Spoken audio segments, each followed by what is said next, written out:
Bonjour Monsieur Moreau. Je m'appelle Michel Parent. Je voulais vous appeler.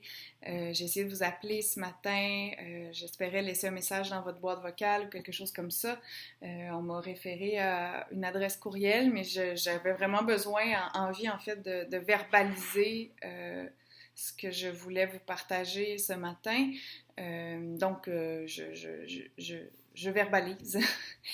Je vous appelais ce matin parce que je voulais vous dire que je suis vraiment sous le choc du volte-face du gouvernement dans le dossier des forages en milieu hydrique au Québec et de la décision qui a été rendue publique vendredi dernier à la dernière heure, juste avant la fin de semaine. On vous avait entendu à plusieurs reprises affirmer qu'il serait impossible de réaliser des forages dans les lacs et les rivières du Québec. Ce que je comprends finalement, M. Moreau, c'est que vous ne nous disiez pas la vérité. Parce que maintenant, la très grande majorité des lacs et des rivières du Québec sont officiellement ouverts aux forages gaziers et pétroliers et que plus de 70% du territoire québécois sous permis d'exploration pétrolière et gazière est maintenant contrôlé par des entreprises à l'extérieur du Québec.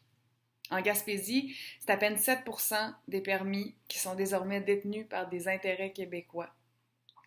Puis, au-delà de la sacrée question du cash, le plus grave, c'est que vous prenez le risque de détruire nos sources d'eau potable, notre richesse future, pour une industrie qui n'est pas infinie et dont on voit clairement désormais sa limite. Le Québec est riche de ses ressources hydriques et je remets en question le droit de gouverner de ceux qui les mettent en danger en les sacrifiant aux compagnies pétrolières et gazières. Je trouve que c'est d'une indécence sans nom parce que cette décision est complètement inconséquente avec les efforts qui devraient être faits pour limiter la hausse des températures mondiales en dessous de 2 degrés. Ça a été dit à maintes reprises dans plusieurs études. Selon plusieurs plans, on doit renoncer à tout nouveau projet de combustible fossile. Pas de nouvelles centrales, pas de nouvelle extraction, pas de nouveaux pipelines, pas de nouveaux permis de forage ou de nouveaux financements pour les énergies fossiles. Ça suppose une diminution drastique de la production de combustible. 80% des réserves de combustible fossile devraient rester sous terre. Puis en plus, à l'heure actuelle, ce chiffre de 80% pourrait être insuffisant au vu de l'épuisement rapide de notre budget carbone et de l'expansion des réserves de combustible fossile. On sait déjà qu'il existe un gouffre entre les ambitions et les plans d'action effectifs du gouvernement. Mais quelles mesures il faudrait pour atteindre les objectifs qui permettront d'éviter de basculer dans un changement climatique incontrôlable? Après cette canicule généralisée, combien faudra-t-il d'avertissements pour que l'humanité cesse de rester accrochée à un modèle qui conduit à sa perte? Même si le ministère de l'Énergie et des Ressources naturelles dit qu'il a élaboré un projet de règlement spécifique pour encadrer l'exploration en milieu hydrique, l'exploitation que vous comptez faire de nos lacs et de nos rivières ne peut pas être sans séquelles ou sans conséquences. Quand vous vous demandez, si jamais vous vous le demandez vraiment, ce qui devrait être quand même une question prioritaire pour un ministre de l'Énergie et des Ressources naturelles, quand vous vous demandez comment pouvons-nous arrêter le réchauffement climatique, vous n'avez pas l'air de poser vraiment cette question. Vous vous demandez en réalité comment arrêter le réchauffement climatique sans arrêter de consommer du pétrole et du gaz, sans arrêter le développement industriel, sans arrêter ce système omnicidaire? Mais la réponse, c'est on ne peut pas. L'exploitation des énergies fossiles ne peut pas faire partie d'un plan de développement durable. Pour renverser la vapeur, le paradigme doit changer radicalement dans des pays ou des provinces comme le Canada, comme le Québec, qui ont prospéré grâce à l'exploitation des ressources naturelles.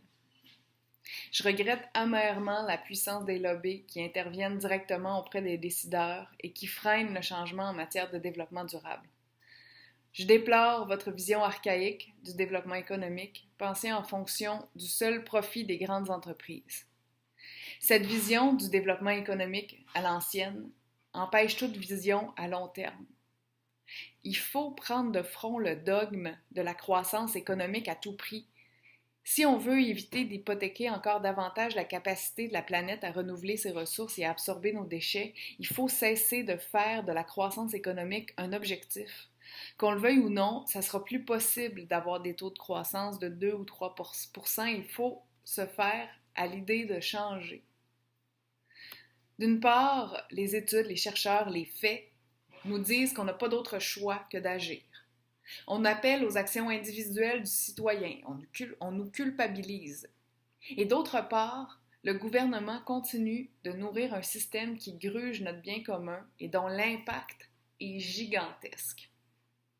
Ce que les actions du gouvernement nous disent, c'est que vous abandonnez. Vous ne vous assurez pas des décisions qui vont profiter à la population. Vous vous désengagez du plus grand défi qui attend notre génération. Vous décidez de ne pas tenter d'empêcher la crise environnementale. Un de mes minces pouvoirs de citoyenne, c'est de ne pas me taire.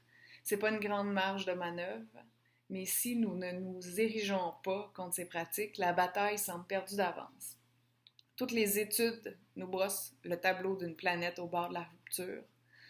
La prise de conscience est là, mais les actes ne suivent pas. Ce serait à vous de montrer l'exemple.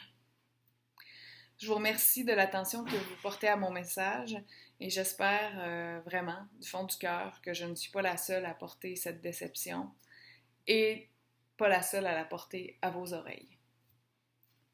Merci.